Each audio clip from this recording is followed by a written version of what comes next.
I want to share with you now some strategies for continuing to increase your reading speed. First, let's understand the 4 different levels of learning. First is unconscious incompetence. Unconscious incompetence is when you don't know, so you don't care. Second level is conscious incompetence. That's when you know you don't know, when you do care. You knew you didn't read fast enough, so you did something about it. The third stage is conscious competence. That's when you can do something, but you really have to spend time thinking about it. Think about learning to drive. When you first get in a car and you hit the brakes, it feels like you're going through the window. You go to steer, you're all over the road. A month later, you're driving down the highway with your friends with the radio playing, you don't even know you're in a car. That's unconscious competence, when you don't have to think about it. Right now, you've reached the conscious competence stage with speed reading. But you have to think about, where's my hand, where's the schemer.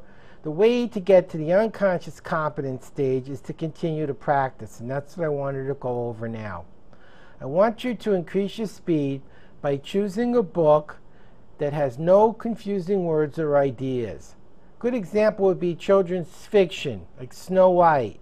You know the story, you know the plot, you know the outcome. By the way, if you were trying to read backwards and you're not sure if you could read backwards, those are the perfect books to test it out.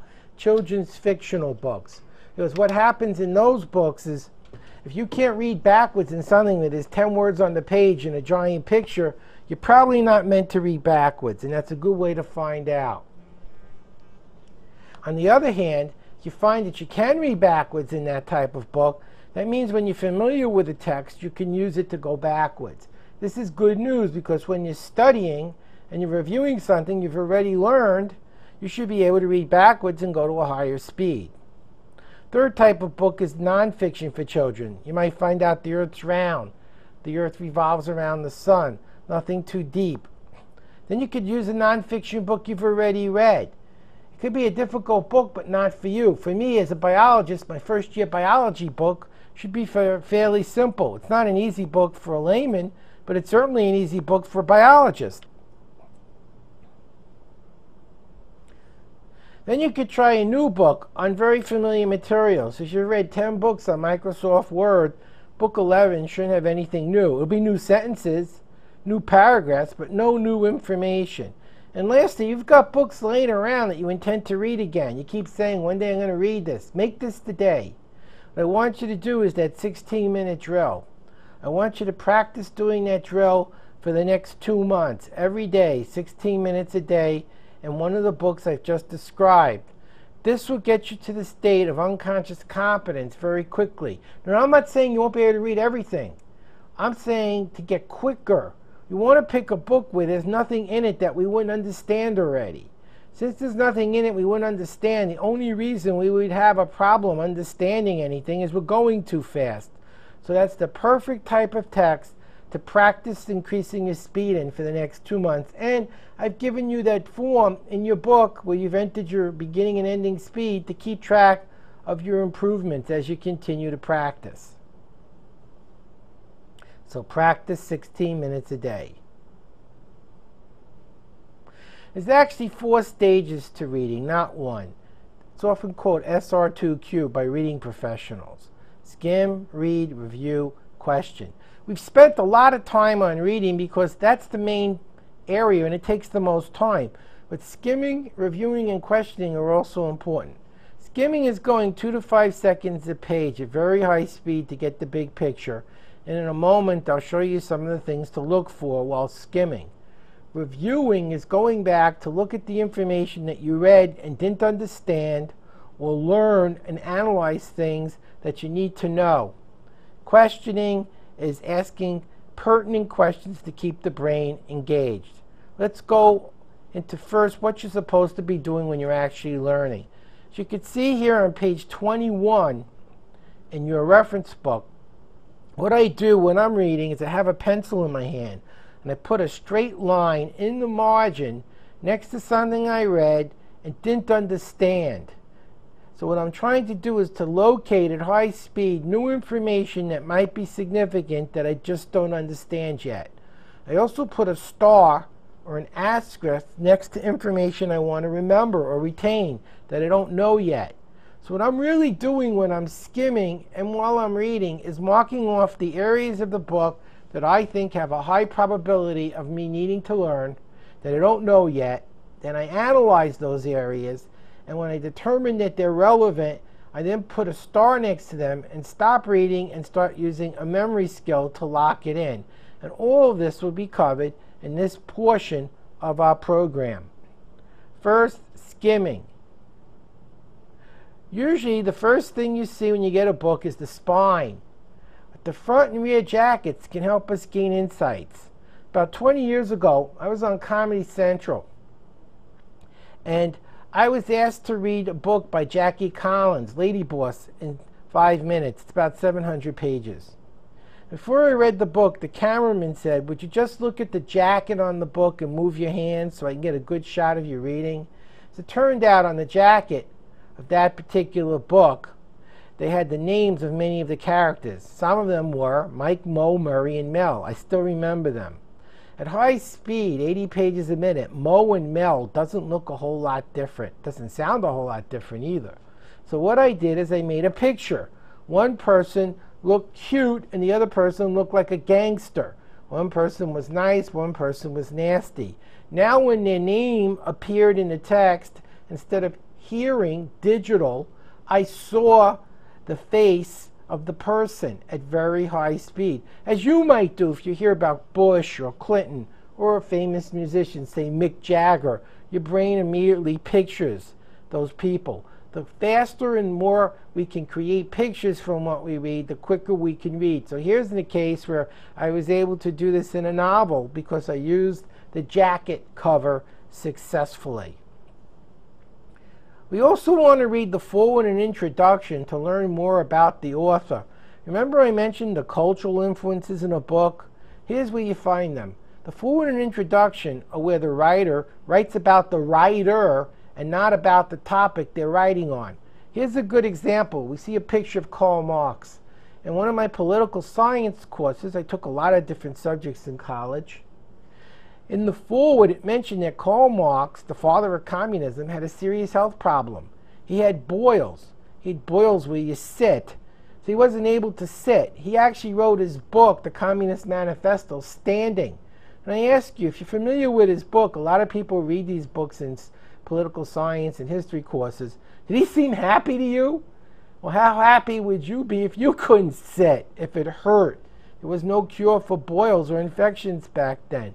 Is that information relevant? Of course it is.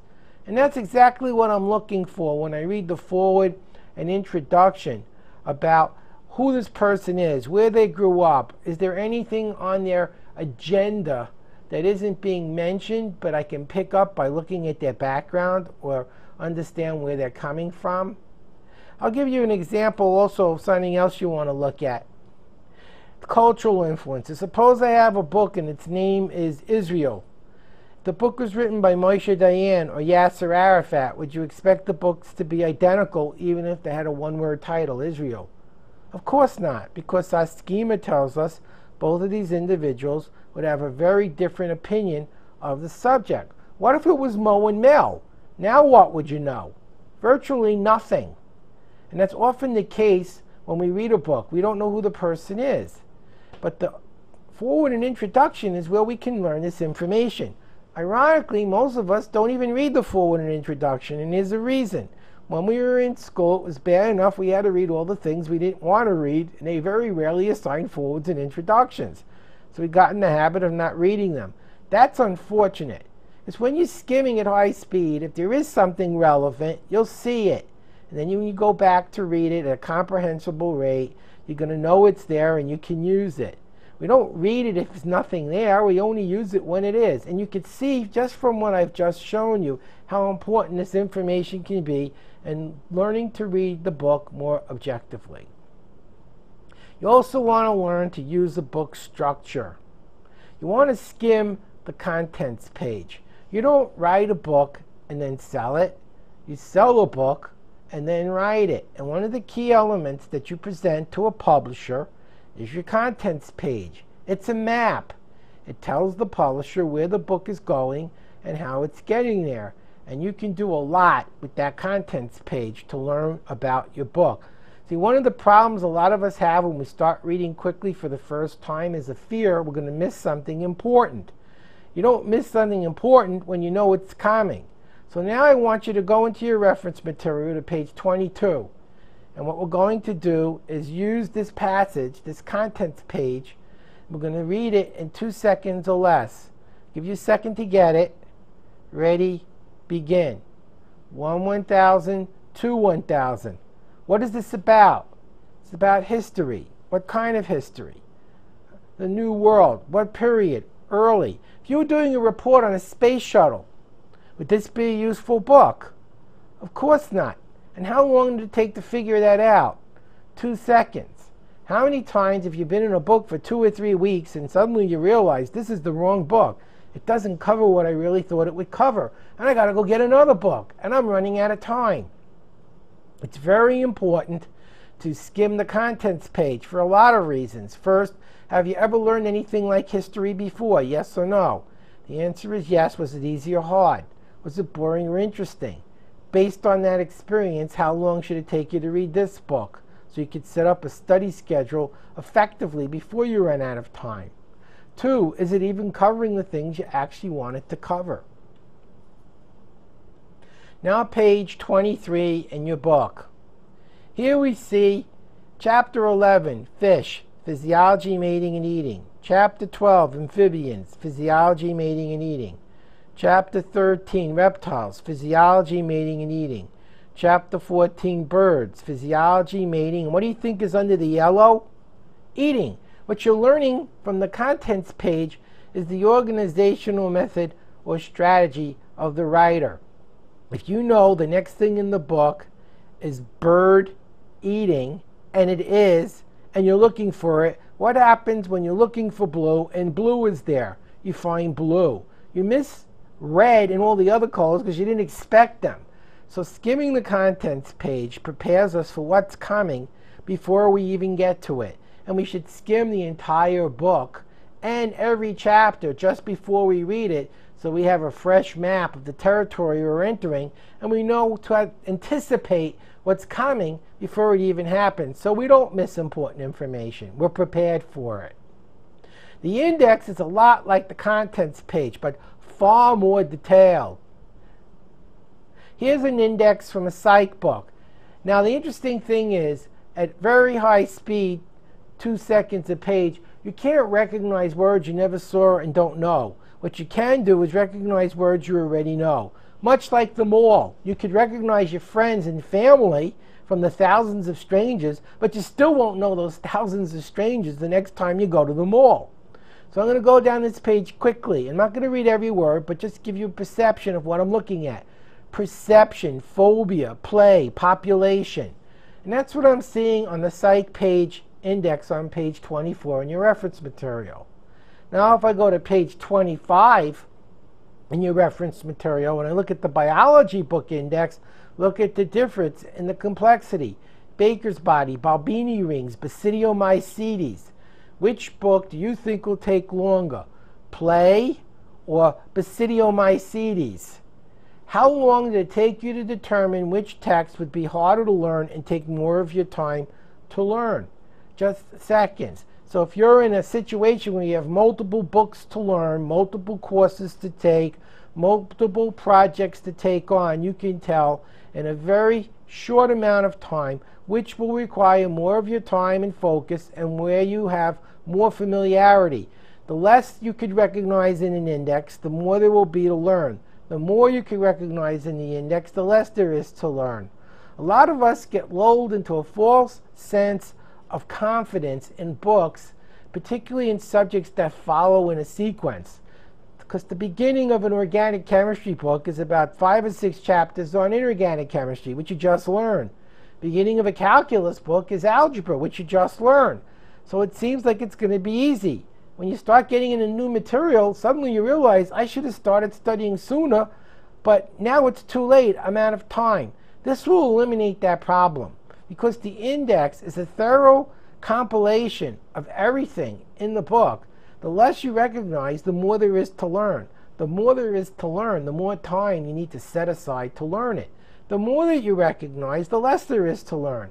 So now you know which subjects will take up more of your time before you run into a problem. What smart learners do is they skim the index at the start of a project, so you know immediately where to put the most time. Another good strategy, if you're in school, start reading your textbooks before the term begins. I remember one summer I was working as an aquatics director, and I knew in the fall I would have genetics, organic chemistry, calculus, and another course. I knew that those 3 courses were extremely difficult. So I made sure before I left school in the spring that I purchased the calculus, genetics, and organic chemistry book. And I read and I read and I read over and over again all summer long those 3 books.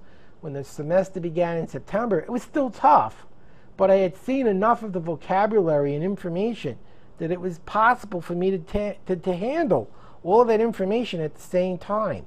It's a good strategy to consider using when you know ahead of time what you need to know. Don't wait till the last minute. At work, it's the same thing. Get a jump on your project. If you know they want you to do something, read fast and get ahead of where they expect you to be. But don't tell them you read 10 times faster. They'll give you 10 times more work and won't pay you for it. You know, in today's world, job security is almost an oxymoron. It makes no sense. But I like to think the person who has the answers to the problems people have, who knows more information, who's on top of what's going on, has a little more security than the people who are clueless. And not only that, as we saw earlier, once you know how to learn, if you should lose a job, you know how to create new jobs, how to create skills, how to find more information, how to retrain quicker. Either way, you win. What's important when you're reading is to read on all 3 levels. Don't just read the book. Ask literal, implied, and inferential questions. Asking questions keeps the brain curious, engaged, helps you to learn. What is this about? What do I need? Why do I need this? Learn the new names, the new words. I'm going to show you a whole lot of strategies for dealing with this as we continue with this program. But the important thing here is to remember to ask questions constantly while you're reading. I remember years ago I was teaching in a science course in a school about the 5 causes of disease. They had them all on the board. They asked the students, can you name one of the 5 causes of disease? And one of my students said, bacteria. I said, that's a good answer. What are bacteria? And he looked at me with a straight face and he said, one of the 5 causes of disease. And that's unfortunately how many people learn in school today. They know the right answer, but they don't know what it means. They don't know the significance of what they're saying or how it works or what to do with it. That's why the questions are so important, because they get the brain analyzing. It also builds curiosity. Curiosity creates motivation, and motivation is critical for learning. A good student should have said, yeah, what are bacteria? Are they all bad? No, some are good. How do bad ones harm you? What are some of the good ones, like the ones in yogurt, and how do they help you? How can you prevent infection? How can you cure infection? Now I ask you, if I'm thinking about those questions while I'm reading about bacteria, is my brain going to be learning more or less? This is an easy thing to do to create a higher level of learning. You're putting the effort in anyway. You're putting the time in anyway. We have so many students dropping out of school and people unable to get better jobs because they're doing it wrong. They put in the effort, but they don't ask the questions and they don't follow the rules that I'm teaching you today. This is important. You always want to look for patterns. How is what I'm learning similar or different to something else that I already know? How is it similar? How is it different? This comes from the work of Adler. Adler was given the job during World War II of trying to get women to work successfully in factories. And initially it was a disaster because they were told it would be a disaster. They were told they don't know how to use tools. And if they try to use tools, they get hurt. So what do you think happened when they used tools? They got hurt. Things didn't work real well. His job was fix it. This was before a lot of psychologists were working on that type of problem. He didn't know what to do. He was sitting in a cafeteria and he overheard 2 women speaking, and one woman said, I don't know how to use a drill press. He kind of cringed because that was the problem he was trying to fix. And a girlfriend said, it's easy. It's just like the mixing bowl in the kitchen. And when you pull the handle down, instead of going through batter, it goes through wood. She says, oh, I get it. And he realized that was the answer to the problem. It's actually the answer to your problem too. How do you learn? We always learn from our own maps, our own schema. And so a laminator is an iron. And instead of ironing starch on a shirt, it's putting plastic on wood. So whenever you're learning, you're always looking at what you're learning and asking, how is what I'm learning similar to something I know? Or how is what I'm learning different than something I know? Because the brain learns from similar or different. And that's how the information actually gets validated and learned. Context. Patterns create context. Context increases comprehension. So it's important for us to look for meaning and significance. Now I'd like you to turn to page 26 in your reference material. Here's a table. We often see charts and tables in what we read. I don't look at the information in this table in 3 seconds and say, okay, zinc, 65.37, ask me another one. I'm not Rain Man. I can't memorize this kind of data in a microsecond. What I can see in a second is that this page contains the elements, symbols, atomic numbers, and atomic weights. That's when my purpose starts to play a role. Do I need to know all this data or know how to find the data? It will depend on what I'm going to do with it later. As a chemist, I'm probably going to use this information a lot. It probably will be very valuable for me to remember this information. If I'm simply taking a course or reading a book and I know where the table is located, it would be more useful for me to know what to do with this information and what this information could be used for than trying to force it into my mind. By the way, later in this program, I will show you some strategies for memorizing tables like this, because sometimes you do need to know all the details. A doctor doesn't almost need to know how to do surgery. A pilot doesn't almost need to know how to land a plane. Sometimes those details matter a lot. Let's see how to learn difficult material. Go to page 27 in your workbook. This is glycolysis. This is how cells burn sugar. The first step in learning anything hard is get the big picture. If I actually understood what I was looking at, what would I know? I'd know how cells burn sugar. Knowing that that's the main fuel in a cell, this sounds pretty important. But how do I learn it? Well, most people just try to memorize it, grunt it out, and they soon forget it because their brain doesn't know what they're looking at. What you need to do is first find the pattern. Get the big picture. Cells burn sugar. Now, what's the pattern? There's a lot of patterns. One is size. Big, bigger, biggest. Cell, tissue, organ. Planet, solar system, galaxy. Big, bigger, biggest. Temporal. Past, present, future. Biographies, histories do this. Books will often go beginning, middle, end, which is sort of a temporal pattern. This is an ordinal pattern. Steps, like a cookbook. Step 1, glucose 6-phosphate. Step 2, fructose 6-phosphate. Now, I don't know what I just said. Actually, I do because I'm a biologist, but let's say we don't. I'm sure many of the people listening now don't. What I do know is glucose 6-phosphate is the first step in glycolysis, and the second step in glycolysis, which is how cells burn sugar, is fructose 6-phosphate. Once I know step 1, step 2, I could say, and what happens to turn glucose 6-phosphate to fructose 6-phosphate? And where? And when? And how? And why? And once I know what happens and I know what steps are involved, I can begin to hang the details because I have a pattern. I have coherency. I have a reason to want to know this. I know where the steps go. I can see how the steps operate, and I have a place to hang my information. Simply putting this into memory won't work. I'm sure many of you have tried this. The next day, you don't remember it because your brain didn't know what it was learning. Charts and diagrams are wonderful. They're full of schema. Make full use of charts and diagrams. Before I read a chapter, I scan for the charts and diagrams. If I see any, I read them and I read the captions first.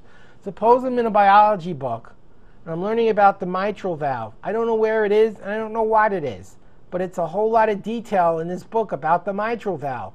I skim this chapter. I know the next page is a diagram of the heart. It's a detailed diagram. It's Instead of being confused, I look at the diagram. I locate the mitral valve. I also look for the names of the structures that surround it, because those will probably appear in the text as well.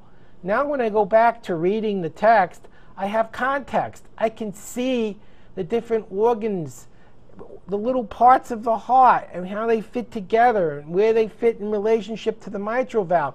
And the text suddenly begins to make sense to my brain. Years ago, I was hired by an oil company because someone wasn't able to count. Remember how we talked about 38% high school seniors can't count? Some of them become mechanics in oil terminals. And blowing up an oil tank in an oil terminal isn't considered a good thing for a lot of reasons. The problem was they didn't know how to calibrate. I said, of course they know fractions, decimals, and percentages. They said, they don't. I said, yes, they do. And what I'm about to teach you is very important, because this is one of the ways the brain learns. It's by taking something you already know and relating it to something you need to know. And when your brain sees the relationship between what you need to know, what you know already, comprehension, like magic, occurs from contextual clues. I said, can they make change of $1? 0.25 is a quarter. It's 25% of $1. Did they know that 0.50 is 50 cents? It's a half $1, 50% of $1. Did they know that 0.75 is 75 cents, 3/4 of $1 is 75%? And a dime is 10%, a nickel is 5%, and a penny is 1%. Tell them to stop thinking about numbers and start thinking about money. That decimals, percents, fractions are the same thing as making change of $1. And if they can do that, they already know how to do it. Now, here are some strategies for getting clarity when you're reading something and it's confusing. First of all, go to more than one book. When I had genetics and it was confusing, I actually had 5 genetics books. 1 from the teacher, 4 that I bought and took out of the library. I had 5 calculus books. I had 5 organic chemistry books. When one book said, this is easy, another book actually explained it in detail. So it filled in the gaps left by the other book. And if the other book didn't do it, one of the other 3 or 4 books did. The reason we couldn't do this before is we didn't read quickly enough. As your speed goes up, you could read several books and get more information in less time than it used to take to read one book. I use search engines. I look to Google and Bing. I go to all these different search engines asking questions because I can get instant information about almost anything on the web. So if a book is confusing me, I can look for something on the web that can help. Even I can look for a special interest group that might have the answers that I'm looking for. I have friends. I ask them if they know. I ask experts, but you have to ask good questions. You can't say I don't understand biology when the real question is I don't understand the first 2 steps in glycolysis. If you tell me you don't understand biology, I wouldn't know where to begin to help you. If you told me you didn't know what the first 2 steps in glycolysis were and how they work, I know precisely where your problem is, and I can fill in your map with what's in my map. So make sure you ask good questions. When you're reading in a magazine, you don't always have time to read everything. So find out what articles are in each month's magazine or weekly magazine or even daily magazine and pick the ones that matter. You don't have unlimited time. Focus on things that are relevant to you. Here's a little tip. Did you know that the average person spends 2 to 3 years of their life waiting in line? What if you brought something to read? Sometimes it feels like 2 to 3 years just going to the bank or the post office.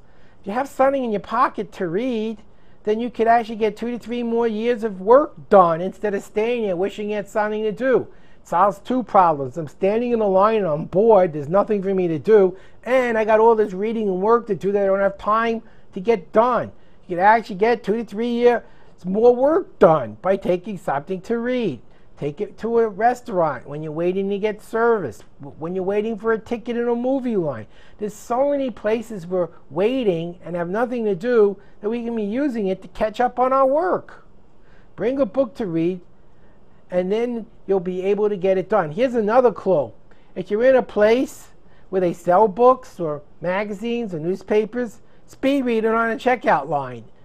You'll probably finish it before they check you out. It won't cost anything. Well, they'll see what you're doing and they'll check you out quicker. Either way, you win. Go to page 28 in your reference material. Here we see an example of what I call embedded information. We have a primary story, and then there's a story in the story. How do we handle this? Well, first you don't know there's a story in a story till you find it. So first I skim the whole thing. As I'm skimming it, I find out there's two stories. I also find out that this is about the problem in Somali. First thing I have to ask myself is, do I care? The answer is no. I don't really want to understand the problem because I don't care about the problem. On the other hand, the answer is yes. There's more information for me to learn. So what I do is, if I decided that this is something I will read, I read the second story first. At high speed, I find out the second story explains what happened. It's the background. Do you think I'd understand more about what the problem was if I knew why there was a problem? So I always read the secondary stories first. Remember, at triple speed, if you know what you're reading, you know it already. If you don't know what you're reading, you don't know it already, so you read it at comprehension speed. So, to summarize, I read the whole thing quickly to see if I even want to read it. Then I notice there's more to read. I read the secondary story quickly to see if I know it already. If I know it already, I'm done. If I don't know it already, I read it first because it provides me with the background that I need to better understand my primary story. This is also a good strategy for footnotes. You know, I always enjoy watching students trying to read Shakespeare because it's in Old English. And let's face it, Old English is difficult. Who knows what a bodkin is anymore? The definitions are usually on the bottom of the page, but most of us read like we're in third grade. We start with the first word in the first sentence on the first page, and we go to the second and the third and the fourth. By the time we get to the bottom of the page, we don't care that the definitions are there. We're so frustrated with how many words we didn't understand, and then you know there's 800 more pages just like this, that your brain is frustrated. What if you'd read the bottom first? What if you found out that a bodkin is a knife and all the other words that you were having trouble, what they meant, before you even read them? Now when you went to read it, you'd actually know what the words mean. How much easier would it be to read Shakespeare? That's what footnotes are doing. They provide insight, background, significance. When there's a footnote on a page, read it first. It'll allow you to better appreciate and understand the main information that's on the page when you go to read it. Footnotes provide schema. Next, I'd like to go into some examination strategies. Now let's learn some strategies for taking exams. Some of you are in school, others have to take certification exams as part of their ongoing work requirements, like doctors, lawyers, and accountants. Here are some simple to do strategies that can help raise your grades. First, skim the entire exam in under 3 minutes. It's just like looking at an index. At that speed, if you see something you know, it's going to stand out. It'll be the only thing you recognize. What you should do is find anything familiar at that speed and mark it off with an X. That's the low-hanging fruit. You saw something you know, it's probably something you know the answer to. So those are the first questions you want to answer. Another important strategy is to read the essays first. The essays are usually at the end of the test.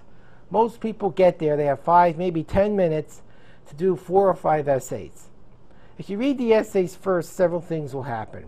First, your unconscious mind will start thinking about answering the questions that are at the end, so you actually begin writing before you even get there. Second, you'll have a purpose. You'll know what information is important to know for the essay.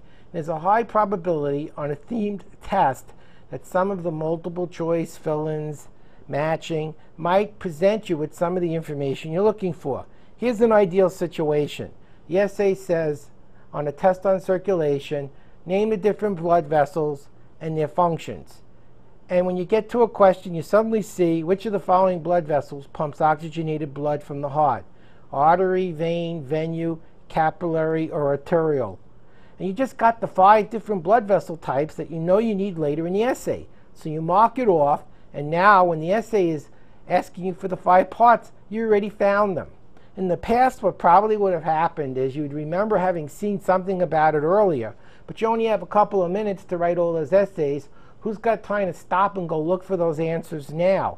But if you're looking for them before you even start the test, there's a very good chance you'll score higher on the essays. When you're learning unfamiliar text, there's three things I'd like you to think about. Use summaries, use questions, and vocabulary. If I'm getting a book for myself to learn something, not in school or work, I want a book with summaries, questions, and vocabulary. Summaries are the author's way of telling me what it is I was supposed to learn. Since I don't know the subject, I'm hoping someone who wrote a book on it knows more about it than I do. And since the summaries come last, usually what will happen is you find out after you've looked at a chapter, these are the things you should have looked for and didn't pay attention to. So I read the summaries first. Now I have a purpose. These are the things the writer is telling me I should have been looking at. These are the things they said that are important. I also look at the questions. If I'm not sure what details to learn, at least I should know the details that help me answer the questions that the writer thought were important enough to ask. And last, I like to look for books that provide me with vocabulary lists, or at least mark off the words in strange fonts so I know that it's a different word that's important. About 80% of anything you learn is learning vocabulary. So if I have these three things going for me in a book, I'm well on my way of knowing what to look for. So if you ever wonder, what am I trying to find? These are three things that can help you find it. Here are things to study when you're reading. You want to pay attention to headings and headers and features that mark off the important text. The writer is leading a bread trail. They're saying, look at this is important. Look at the questions they're asking. These are things they want you to know the answers to. It seems that that's important also. The words or vocabulary are always important. And you look for the names of people, important people who are accomplishing things, important enough to be mentioned in the book. And you look at numbers and dates. For example, in a history book, 1492 would be important, whereas in a geometry book, 3.14 is important because that's the value of pi, a very important number in calculating the area or circumference of a circle. You want to look for special features that tell you something unusual is taking place that you need to pay attention to. Fonts that are different, colors, different color fonts, bolding, italics, pictures are very important, tables, sidebars, summaries, word lists, and diagrams. I always look for anything that's unusual, that's not your run-of-the-mill black and white text on a page. It's the writer's way of saying, this is different, this is special, pay attention to it. Now I'm going to show you how to take notes using an Excel table. Excel is a database management tool that most people get when they get their Microsoft tools. It comes with Word, often it comes with PowerPoint. Pay attention to the headings, headers, and features that are marked off that make the text important. Look for the questions, the vocabulary, the people, and the numbers. Let me do a demonstration showing you how to create a learning table in Excel. So you can see what I've done is I've created an Excel document. I've labeled it data and meaning. I took some questions out of a civics lesson. Here are the questions, and here are the answers to the question. This could be the word, this could be the definition, this could be a person, this could be what they did, this could be a number, this is its significance. And in this case, and this could also be like a major idea or fact, and this could be the significance of the major idea or fact. Next, I'm going to go into a Word document, and I'm going to go into Tools. I go to Letters and Mailing. I go to Mail Merge, and I'm going to select Directory. Depends on the version of Word you're in. Sometimes it will say Catalog. Don't use letters, email messages, envelopes, or labels. It's Directory or Catalog. Go to the starting document. Got to select my recipient. So I'm going to go to my Documents to Excel. And I'm going to look for my merge table, civic lessons. I'm going to say OK. And now I'm going to arrange my directory. So I go to the items, more items. I'm going to insert data. I close this. And then bold and underline data. I press enter twice. I'm going to unselect bold and underline. I'm going to go to more items. I'm going to pick meaning and press select. And now I have meaning. And because I want this to merge in the table, I'm going to go down 2 times so that it knows to continue on the next line. Next, I'm going to review my directory. See, here's my item and there's its definition.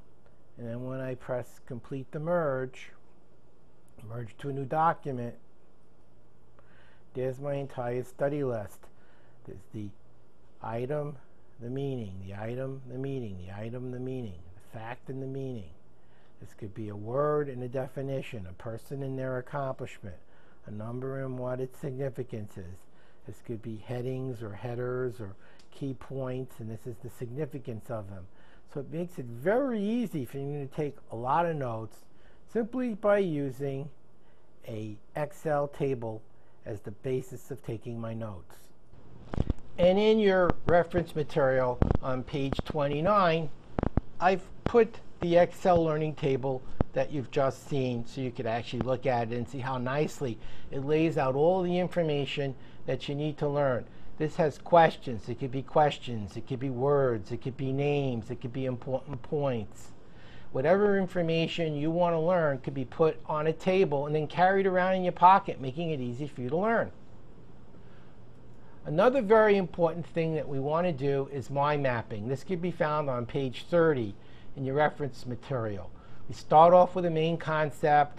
We go to the main categories, the main examples, the details, and then the subtopics and sub-subtopics.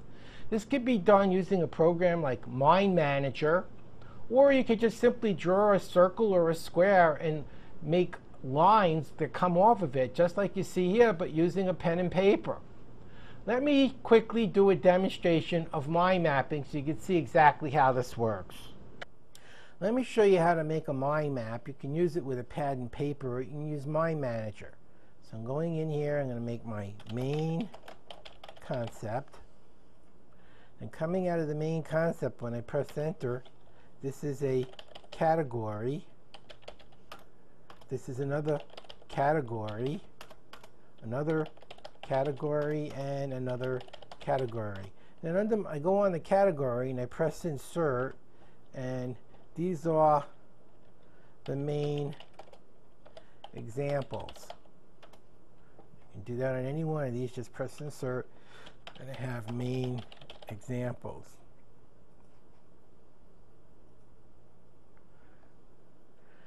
Next, I can go one more level, and I can go to details.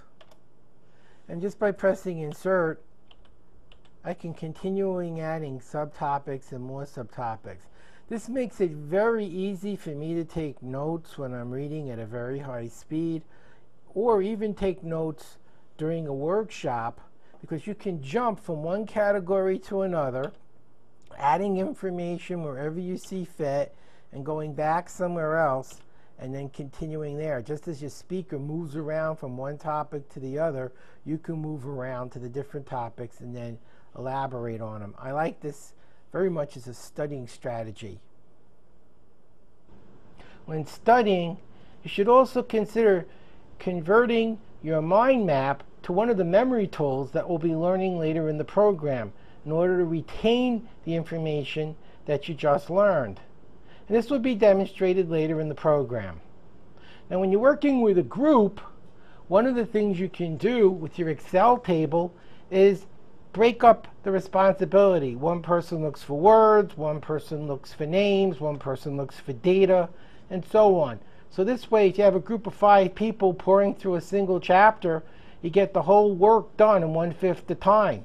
That'll allow you to do more courses in far less time with a lot less stress. It's real easy to do. Instead of one person doing each chapter, everyone does every chapter, but just takes one of the slices. And they share it by rotating the slices in each chapter. So they look for vocabulary and people and numbers and questions. And you want to pay attention to things like headings and headers and features that mark off important text. And each group then writes it in The data goes in the first column, and the meaning or the significance goes in the second column. And then you just make copies of everybody's information in a master table. If you're doing more than one book, you can make a list of the themes or questions that you want to answer in the first column in an Excel table, and then list your books across the top in each column. So for example, on row 2, if we were asking what was one of the causes of the Civil War, book 1 gives us one set of causes, and book 2 gives us a different set of causes, and book 3 gives us another set, and book 4, and then we can compare and contrast and explain the similarities and differences between the book, and we're well on our way to getting the work done. This table can be found in your resource material on page 31. And another thing to think about is after you've made a table, convert your table to a mind map. And one of the advantages of this is it allows you to see visually information that might be scattered. You might have a table that's several pages long. Putting it on a single map lets you see how certain items are related that might be separated by several pages in your table. So it helps you to draw conclusions and make inferences more easily. Now, another important skill is developing your emotional intelligence. Go to page 32 in your reference material. The latest studies show that your EQ, or emotional intelligence, is a far better predictor of your success than your IQ. In fact, there was a wonderful book by Daniel Goldwyn on emotional intelligence that stayed at the top of the New York Times list for like forever. And he pointed out, if you're nervous, it can affect your studying. If you're going to take a test and you're nervous, what does it do to your grades? If you're tired, suppose you're taking a standardized test like a GMAT or an SAT, and you're tired after a few hours, what does it do to your grade? I'm going to show you how to get more energy, and this is a technique that can be used for developing other types of emotional intelligence as well. I'd like you to stand up. Please stand up. And what we're going to do is we're going to march in place and swing our arms from one side to the other. Here's what I want you to do. I want you to take your left arm and put it on your right shoulder, and then your right arm and put it on your left shoulder, alternately. Left to right, right to left, left to right, right to left. Now I want you to do the same thing and have your left hand touch your right knee and your right hand touch your left knee. Left to right, right to left, left to right, right to left. What you're actually doing is a brain massage. Left side of the brain controls the right side of the body. The right side of the brain controls the left side of the body. So first we're stimulating one side and then the other, one at a time when we touch the shoulders. And we're stimulating both sides at the same time when we're touching the knees, because you had to really think. Then I want you to raise your right hand above your head, squeeze your thumb tightly, and say, I feel energized, just like you see in the picture. And then pull your right hand tightly down to your side, saying, yes, I do.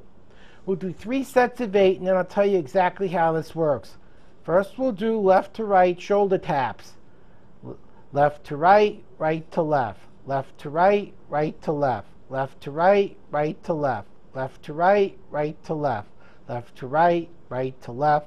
Left to right, right to left, and stop. Grab your right thumb, squeeze it tightly over your head and say, I feel energized, and pull it down and say, yes, I do. Do it again, this time a little quicker. Left to right, this is shoulder taps. Left to right, right to left. Left to right, right to left. Left to right, right to left. Left to right, right to left. Left to right, right to left. Left to right, right to left. Grab your fist, grab your thumb, go, I feel energized, and then say, yes, I do. And say it like you mean it. This time we're going to do it like we're sprinting.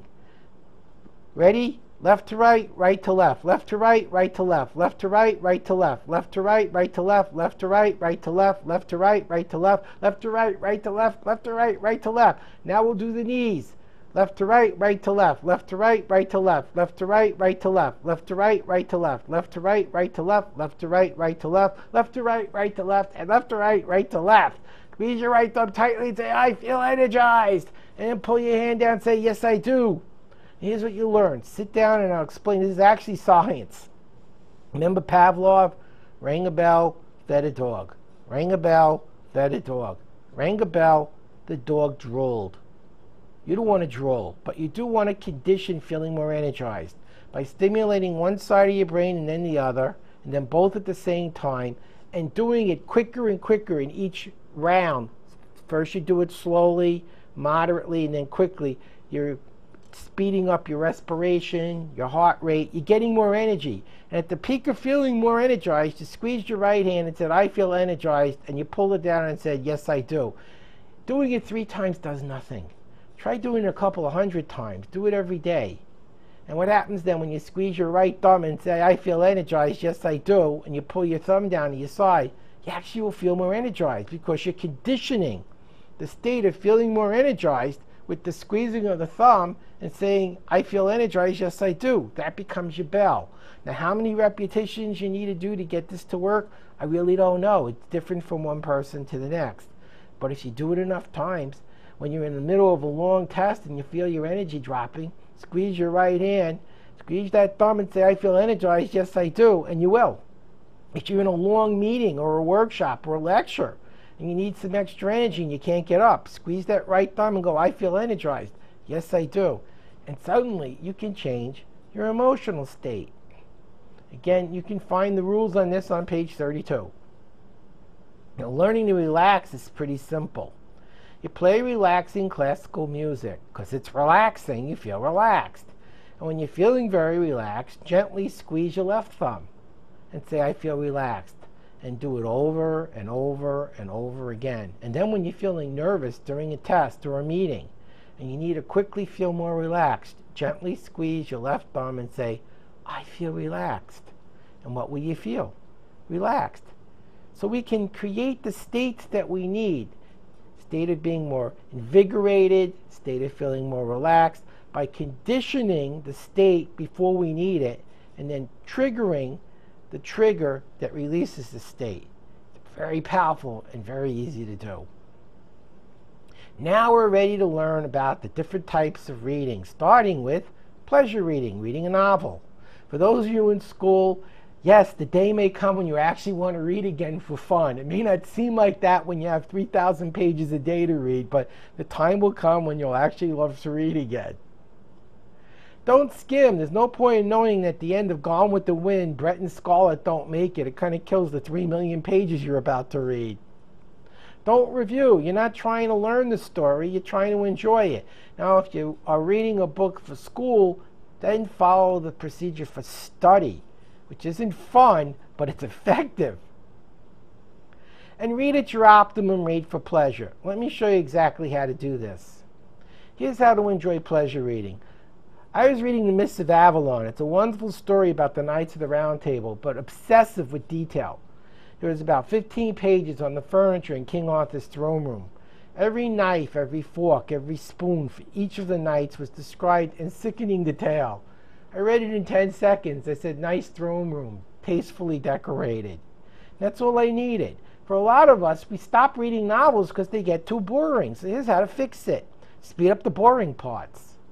Go to your triple speed, use the topic sentences, and focus on the verbs and nouns. And when it seems more interesting and engaging, go to whatever speed gives you the most enjoyment. You wouldn't chug Dom Perignon, a fine champagne. You wouldn't go to the Louvre to see the Mona Lisa on a skateboard. And you won't read a sonnet in 3 seconds and weep over the beauty of the words. There are times when we need to slow down so the emotions can kick in. But when the emotion you're having in a novel is boredom, doesn't it make sense to speed up the boring part? You'll still know what's going on, you just stop feeling bored. And then when it appears more engaging, you're going to enjoy it more. You'll actually read more novels now and enjoy them better because the boring parts won't interfere. Well, we had another problem we were experiencing, and that was forgetting what we were reading almost as fast as we read it. And I like to start fixing it first with pleasure reading and ask you, why is it happening? Imagine you were sitting in an auditorium and every seat in the room was actually a file cabinet.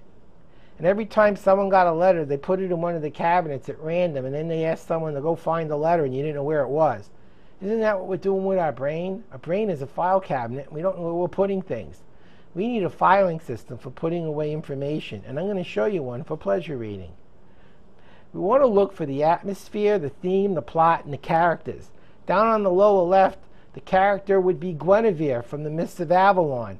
And here we have Guinevere on the One side we see King Arthur with his flaming sword Excalibur. On the other side we see Lancelot, and he's kind of dancing around with Guinevere. What I would do is very similar to what I did with Paul Revere earlier.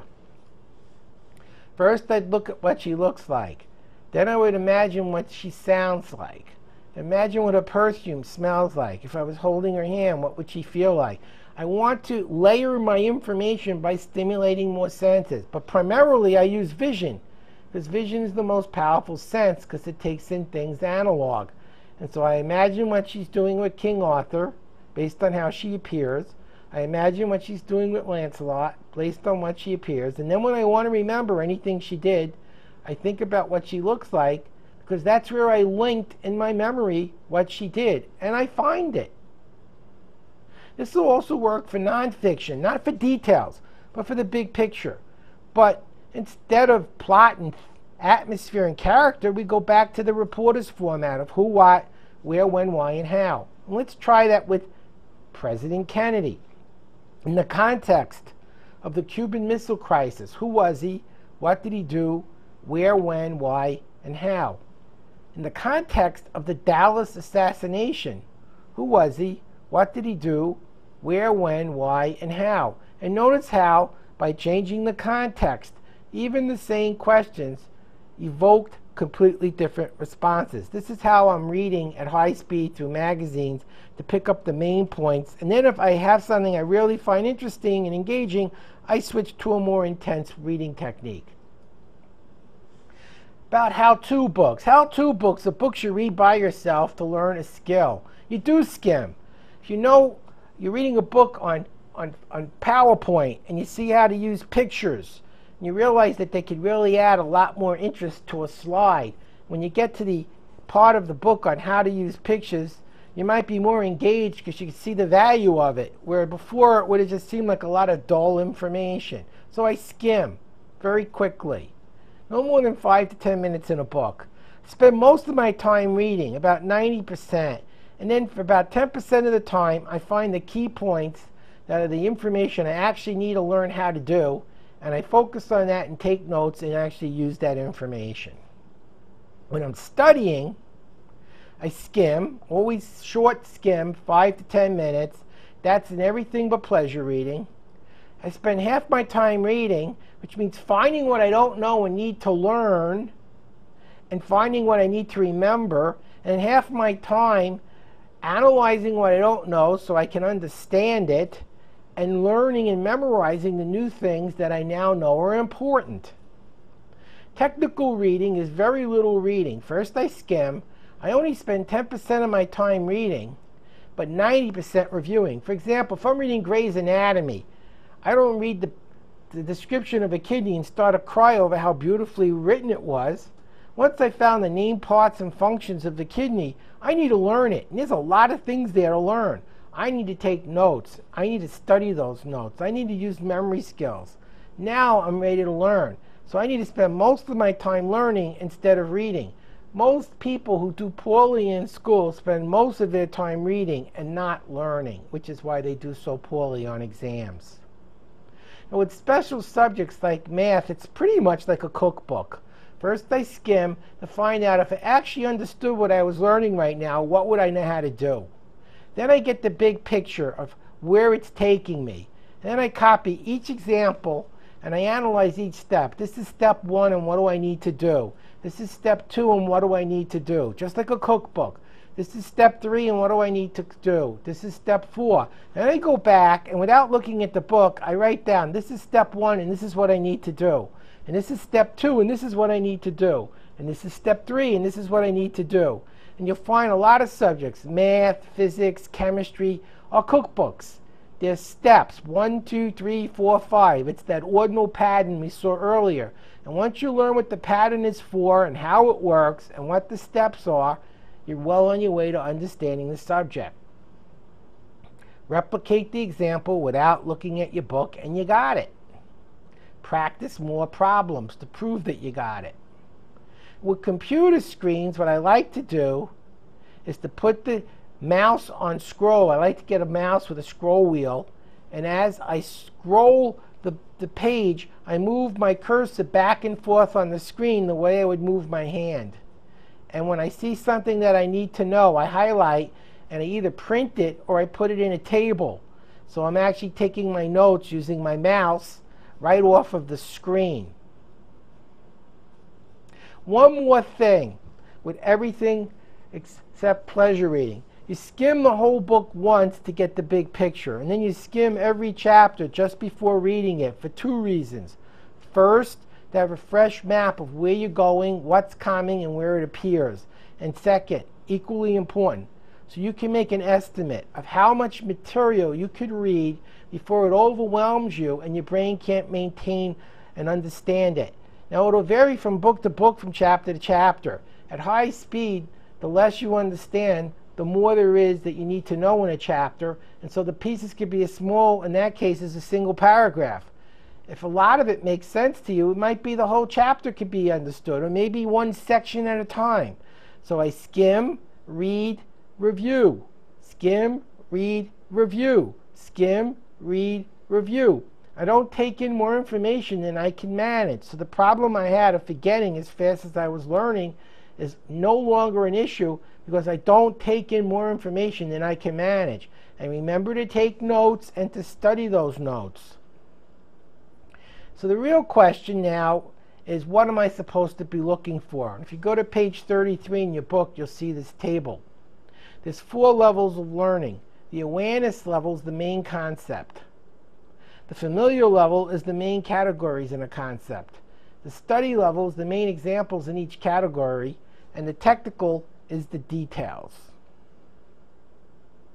What you want to do is get old tests. Ask an instructor for an old test to review. If they say no, I would seriously consider dropping the course, because if a teacher won't help you learn, why are you in that class? If they do, you want to look at the test to see the pattern. And here's what I'm looking for. Suppose it's a biology test. A main concept might be, what is a disease? Under the primary categories, it could be, what are the 5 causes of disease? Virus, bacteria, rickettsia, protozoan, and fungus. Under main examples in a category, they could ask, what are the 3 different kinds of bacteria? And then the details. What causes tetanus? The details are the black hole of learning. That's why you need to pick your teachers as carefully as you pick your courses. You want teachers that people have told you have taught well in the past. It's very important that we choose people who are actually teaching. Otherwise, school becomes a game of Trivial Pursuit, and it doesn't matter what you do, you can't win. An alternate strategy is to consider taking CLEP tests. Now, it depends on the school. In many states, the 2-year schools are very CLEP friendly. 4-year schools, it varies. Some states have very friendly CLEP state universities. The private schools are very dicey. Now, in Texas, where I live, you can get 75% of your college degree on CLEP. What does that mean? It means that you can CLEP out of English and math and science and history and a lot of other subjects you may not have wanted to have to take. Again, it depends on the school, and before you start taking CLEPs, you better make sure that your school is one of those that are CLEP friendly, or deliberately pick a CLEP friendly school. Thomas Edison is an online college. If you ever wanted to go to college and you didn't have a lot of time, Thomas Edison might be a good option. You can CLEP out of 90% of your courses. That's how Brad V was able to get his degree in 6 months. He CLEPed out of almost everything, and he sped read through the rest. And Thomas Edison's a good strategy for someone who just wants to have an authentic college degree. It's the extension program of Rutgers. It's really a good school. Dante's are like CLEPs, but they're the Department of Defense tests. They cover themes and topics the CLEPs don't. You want to learn French or Spanish? Take a CLEP. You want to learn Chinese? Take a Dante. Paralegal is a Dante. Comparative religion is a Dante. So you may find that some of the subjects that you'd like to get credit for are covered by Dantes and not CLEPs. And again, you have to check with your school, but most schools that accept CLEP credit will accept Dante credit. Excelsior University is another option to look at. Many times people will start school and for any number of reasons they drop out. And if it happens more than once, many of them don't want to go back because they don't have to keep starting over again. Well, if it's within a reasonable window of time, say within 10 years of time, If you go to Excelsior, which used to be the New York State Regents External Degrees Program, you can take all the credits you have already achieved in other schools, transfer it there. They'll tell you what other credits you need to complete your degree. You can take courses with them online and or local schools and transfer the credits to them. And when you meet the requirements for the degree, you get a State University of New York degree without having to start over again. And in some cases, you can also get life credit. There are places you can Google online that have life credit abilities. Suppose you're going for a master's in marketing and you work as a marketer. There's probably something you're doing at work that's that life experience that you could use for credit. However, the portfolio that you have to create for life credit is much more demanding and time consuming in most cases than simply taking a CLEP. But these are alternative strategies for finishing a degree quicker. Now we're ready to learn the memory techniques. My favorite memory technique is to use index cards. And what I do is on one side of the card I write my concept, and the other side I write my definition. Write the data in question on one side and the question on the other. So I'll give an example. I shuffle the cards, and if an error is made, I write it out correctly while saying it aloud, and I repeat till no errors are made. Let me explain this slowly. Suppose I'm learning Spanish. On one side of the card I write my hola, and the other side says hello. If I'm studying chemistry, one side says zinc, the other says 65.37. If I'm studying biology, one side says red-winged blackbird, and the other side says Agellius phoenicius. Now if I get it right, I don't need to learn it. I know it. But if I get it wrong, and let's face it, we will get it wrong, it's pretty simple. What we want to do is to shuffle the deck on all the ones we got wrong, and if we got it incorrect, remember, repetition is an important part of memory. Let me repeat that. Repetition is an important part of memory. You ever try spelling a word aloud and found you couldn't spell it, but if you wrote it down, you could spell it correctly? How could that be if you can't spell it? We're using a different part of our brain.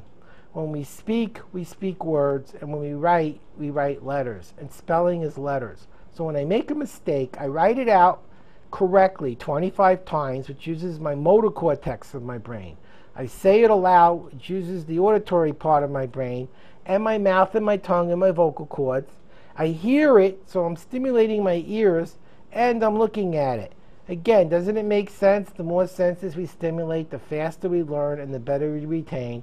And what we're doing is we're bombarding our brain with precisely what we need to know that we didn't remember, and we're using as many senses as possible to remember it. And anytime we make a mistake, we put it on the side, we write it out 25 times while saying it aloud, and we put it on a do-over pile over and over and over and over until the brain retains it. This is my favorite technique. It's how I was able to take 6 science courses at the same time.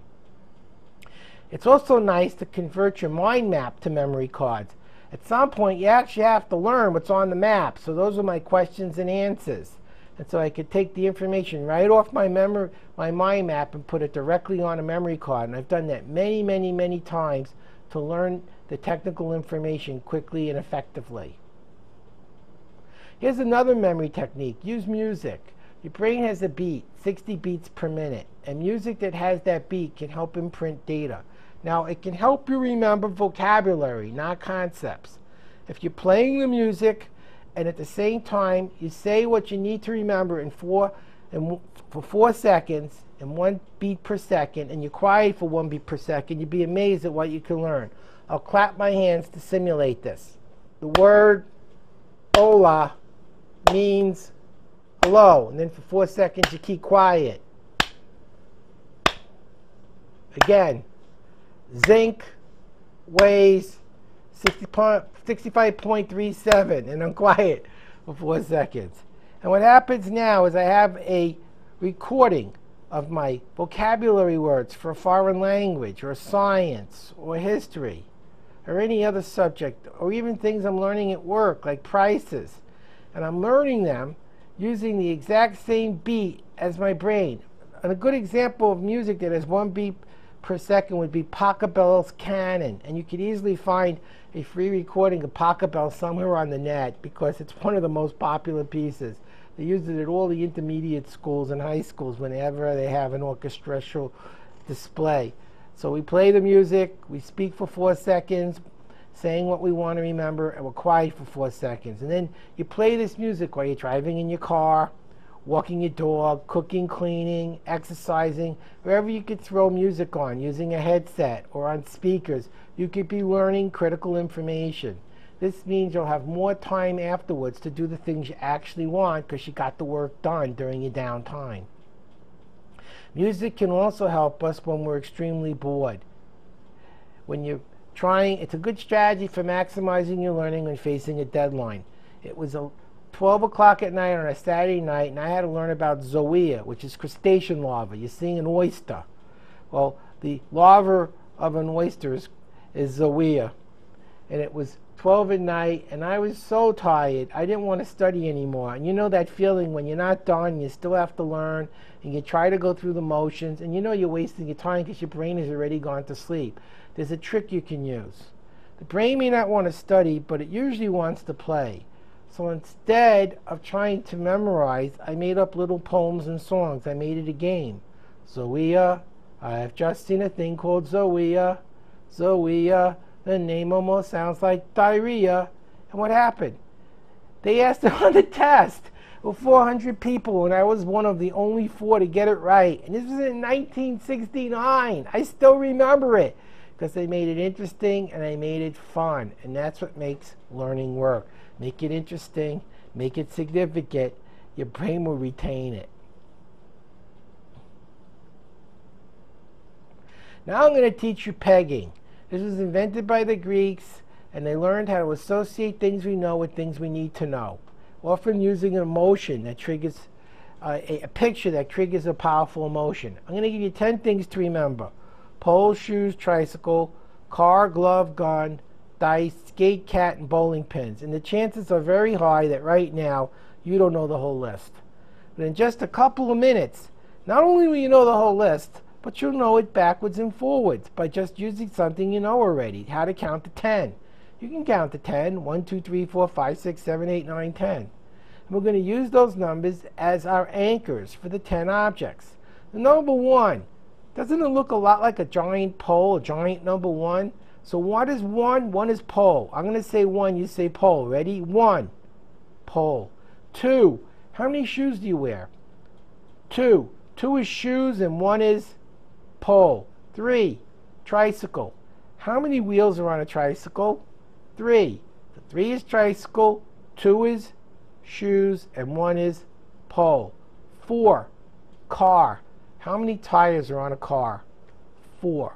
So 4 is car, 2 is shoes, 1 is pole, and 3 is tricycle. Notice I went out of sequence and it didn't matter because we're not memorizing, we're associating. 5 is glove. How many fingers go in a glove? 5. So 5 is glove, 3 is tricycle, and 1 is pole. 6 gun. 6 gun. 6 gun. What's 6? Gun. 4 was car, and 2 is shoes. 7 is lucky in dice, so 7 is dice. What's 7? Dice. 5, glove, 3, tricycle, and 1, pole. Rhymes work. 8 rhymes with skate. Say it. 8 skate. 8 skate. What's 8? Skate. What was 6? Gun. What was 4? Car. And 2 is shoes. 9. How many lives does a cat have? 9. 9 is cat. 7 is lucky in dice. 5 is a glove.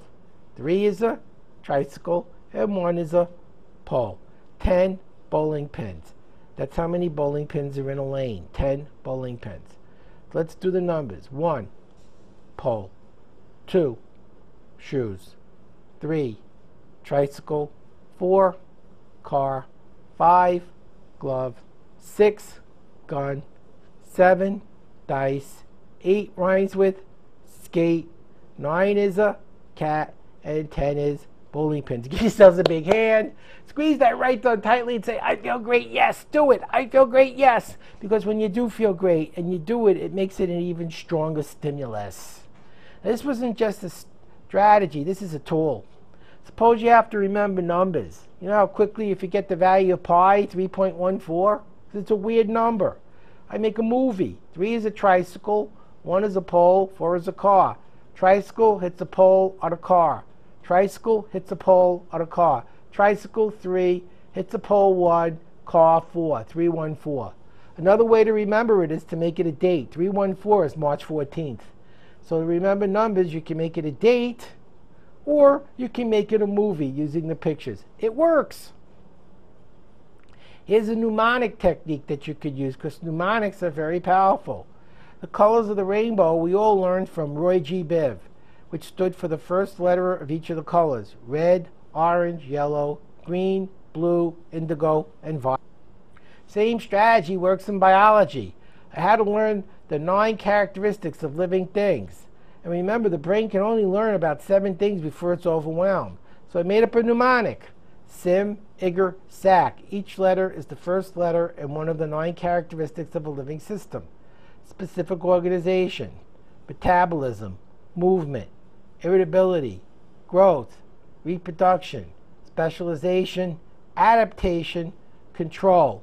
Took me 4 minutes to memorize. How long would it have taken doing it the way most people do, by trying to cram it into their head? And how long would you retain and recall it?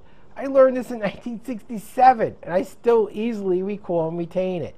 Mnemonics are wonderful triggers for remembering things. You take the first letter of each of the items in your list, and you can make a word or a funny thing like simig or sac, or even a sentence. Let me show you what I mean.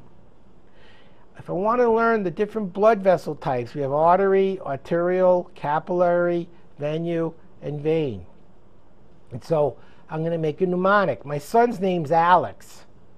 Alex always calls voluptuous villains. Am I going to forget my son's name? Alex is an A, artery. Always is an A, arterial. Calls is a C, capillary. Voluptuous is venu. Villains is vein. Notice it also has other information.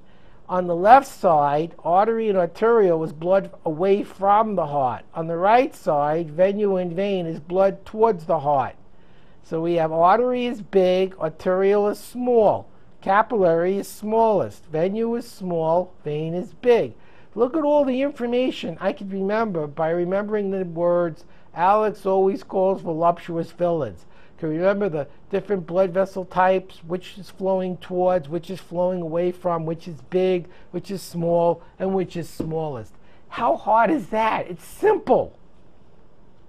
You actually have 3 types of memory: short, intermediate, and long-term. And your goal is to get as much as possible into long-term memory. Long-term memory storage involves storage of proteins and also changes in the brain's web structure. When you cram, which is what a lot of people try to do to learn, you don't take the time necessary, and so the brain doesn't form these protein molecules, and it doesn't change the neural structure. You fail to learn the material into long-term memory. What's happening is you remember about 7 things, and everything else gets deleted. The next day, all you remember is, I studied this yesterday, why can't I remember it? Fortunately, there is a way to be able to overcome this problem. The brain likes to work with chunks. The first 2 or 3 items on a list are easily learned. The last 2 or 3 items on the list are easily learned. So if you work with a chunk of 7, you break your information down into sets of 7, the first 2 or 3 are easy, the last 2 or 3 easy, so you got one thing in the middle that you have to put a little effort on. And so by chunking the information into groupings of 7, instead of having a long list of dozens of things, we have 7 and 7 and 7 and 7, and each chunk has a beginning and an end, a beginning and an end, and it makes it easier to learn by chunking than by trying to learn everything in one fell swoop. Also, remember to ask questions. I can't emphasize the importance of questions enough. Ask questions, ponder, and think. Make associations. So when I'm studying, I'm asking, what kind of questions would I make if I was the teacher, especially based on old tests? And I think, what does this mean, and how can I use this, and why is this important? And how is what I'm learning related to something I already know and understand? I constantly do this. I'm making movies, I'm asking questions, I'm analyzing why I'm learning and what it can do for me, and I'm relating it to what I understand. The more you do this, the more you'll learn, the more you'll retain, the more you recall, the more successful you'll become. Now, Ebbinghaus did some incredible studies on memory, and he created a memory curve, and he discovered that within 4 to 6 hours of learning anything, your brain deletes 40% of what it learns, including this course, because that's what the brain is designed to do, to not clog up with information it doesn't need.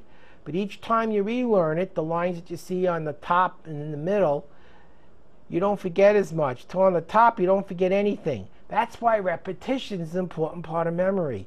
Each time you relearn, the brain creates stronger and stronger neural connections till finally it doesn't delete it. You've succeeded. You've learned it. Best way to learn this course is to continue doing that 16-minute drill for the next 2 months, keeping records just like I suggested. In about a month from now, I'd retake this course to refresh. 6 months from now, I take it one more time to refresh. And a year from now, I take it one last time. And then you'll be the master of reading fast. And there are other opportunities available through my programs. On page 34, we have a writing program, a memory program, a math program. We have programs we're creating on accelerated learning. We also offer coaching. Would you like me to personally tutor you on how to learn and succeed? I can do this online, live, anywhere in the world. Or you could come to Dallas and work with me, or hire me to come to you. We have licensing. We can train you on how to teach our classes and programs as a business opportunity. Or you can become an affiliate and sell our programs to other people. So not only can you make money selling the programs, you can help them to learn the things you just learned to help them become more successful. And we also offer training. If you have a school or a company or an association and you're looking for a presenter, someone who could help the company make more money by teaching them knowledge management strategies, someone who could help the school lower attrition rate by teaching students how to learn and retain information better, think of me. I'm the man. I'm ready to help you. And we offer free programs. If you would like a free complimentary program done on the web for your group, company, school, or organization, a brief program demonstrating for about 30 to 45 minutes some of the ways that accelerated learning can help them learn anything in half the time, get in touch with me. Here's my contact information. It's on page 35 in your workbook. Howard Berg, 5100 El Dorado Parkway, Suite 102-720, McKinney, Texas 75070, or call me at 214-952-9150. Email me at mrreader@msn.com, or to get any of those programs or become an affiliate, go to mrreader.com. It's www.mrreader.com. It's been my pleasure to share with you some of the strategies that have helped to make me the world's fastest reader. And I wish all of you the best of success.